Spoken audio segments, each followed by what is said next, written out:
Mas Igor, entendi. Então meu paciente ele tem que estar em déficit calórico para emagrecer.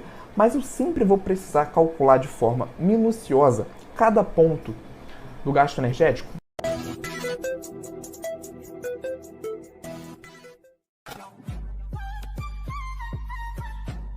Eu sempre vou precisar usar a fórmula correta ou então calcular passo a passo da rotina desse paciente para calcular o gasto energético e dessa forma calcular uma dieta de déficit calórico? Boa parte das vezes não. O bate-papo ontem no Perguntas e Respostas era justamente sobre isso, também sobre isso, né? Essa questão da abordagem qualitativa em um primeiro momento. Então você pode estar atendendo um paciente, pode chegar para você um paciente no consultório que ele tem péssimos hábitos alimentares. Ele come muita gordura, muita fritura, muitos doces, muitos industrializados. Né? E só a partir de uma reeducação alimentar, né, adicionando na rotina desse paciente um padrão alimentar com alimentos interessantes, alimentos nutritivos, só através dessa intervenção mais qualitativa, você já coloca esse paciente em déficit calórico. Principalmente nessas condições que eu falei, o paciente que vem de péssimos hábitos alimentares. Então, em boa parte dos casos, não é necessário todo esse processo de cálculo do gasto energético de forma minuciosa. Tudo bem? Esse paciente ele vai perder peso no início, através de uma abordagem qualitativa, e mais lá na frente, com o passar do tempo, com o passar dos meses, uma abordagem quantitativa ela vai ser necessária para você continuar progredindo com o emagrecimento desse paciente. Mas em um primeiro momento, né, boa parte das vezes, nós conseguimos solucionar essa questão só através de uma prescrição qualitativa. Mais uma vez que você fez uma prescrição qualitativa, esse paciente volta na consulta de retorno, né, e não emagreceu, a gente conclui a mesma coisa. Esse paciente não está em déficit calórico e aqui nós temos duas possibilidades de erro. Ou você não solucionou a questão do déficit calórico através da abordagem qualitativa, e aí no caso você pode partir para uma abordagem quantitativa, já que aquela intervenção não deu certo, ou então aquele paciente não está de fato aderindo àquela abordagem qualitativa que você prescreveu, beleza? Então nem sempre é necessário calcular em um primeiro momento, você pode partir para uma abordagem qualitativa, mas vale muito a pena na consulta de retorno você averiguar, né, avaliar se aquela abordagem foi eficaz, beleza?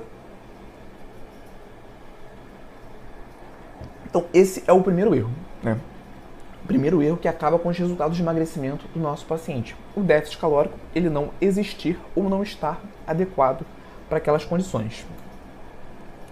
Segundo erro, pessoal, esse erro ele é de fato comum e eu queria explicar o porquê que ele é tão comum.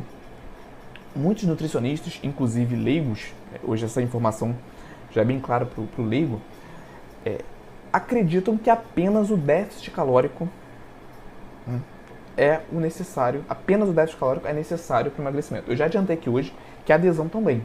E esse ponto aqui que eu vou falar agora, esse erro que eu vou falar agora, está extremamente relacionado com a adesão. Então, uma vez que você calcula o déficit calórico para o seu paciente, imagina o seguinte cenário, você calculou o gasto energético desse paciente de forma adequada, por exemplo, esse paciente gasta 2.000 calorias por dia, né, e você resolveu prescrever uma dieta de 1.500 calorias para esse paciente. Até aqui tudo certo, né? Um déficit calórico ali diário de menos 500 calorias. Tudo ok. Mas uma vez que você encontrou, você acertou no cálculo, você sabe que para esse paciente emagrecer, ele precisa consumir ali, de acordo com os seus cálculos, de acordo com a sua estratégia, 1.500 calorias, como você vai compor essas 1.500 calorias vai fazer total diferença na adesão do seu paciente. Então você tem que prescrever, né, um volume de alimentos adequados para que aquele paciente tenha saciedade naquele plano alimentar.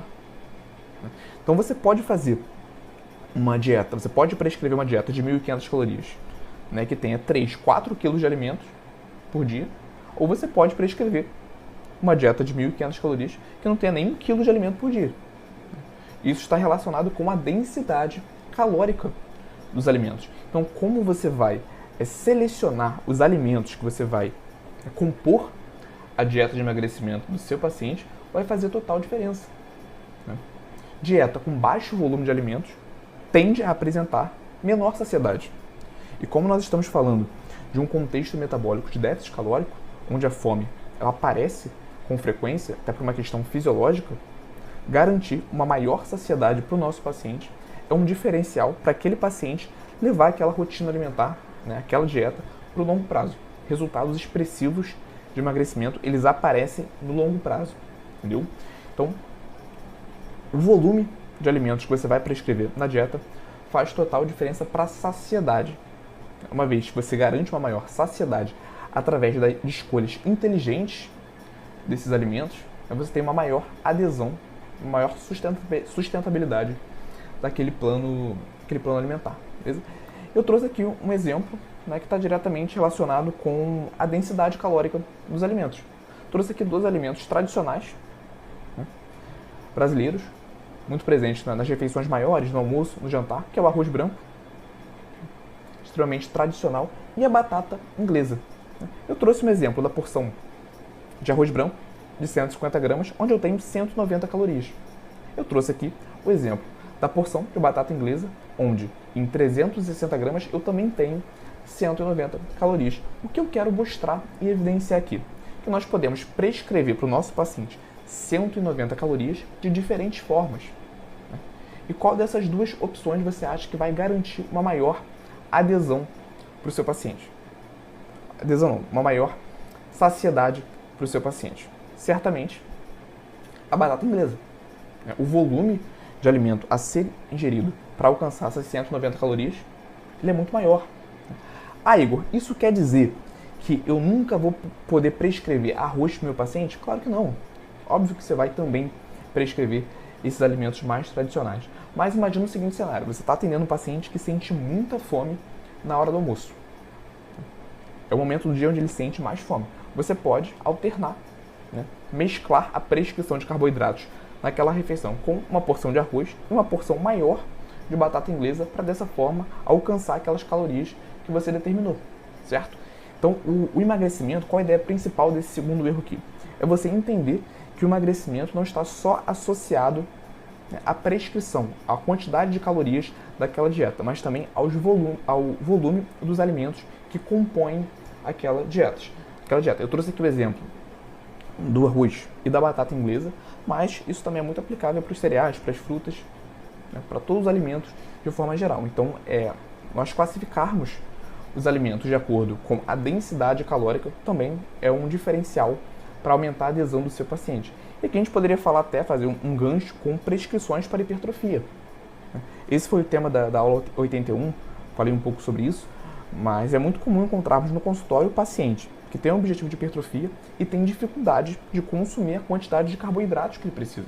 Então, nesse caso, seria mais interessante prescrevermos, né, carboidratos com maior densidade calórica, onde em um volume menor de alimentos nós vamos ter uma quantidade maior de carboidratos e, consequentemente, de calorias. Então, como você vai compor essa dieta é o grande diferencial para você aumentar a adesão do seu paciente, principalmente para aquele paciente que sente mais fome.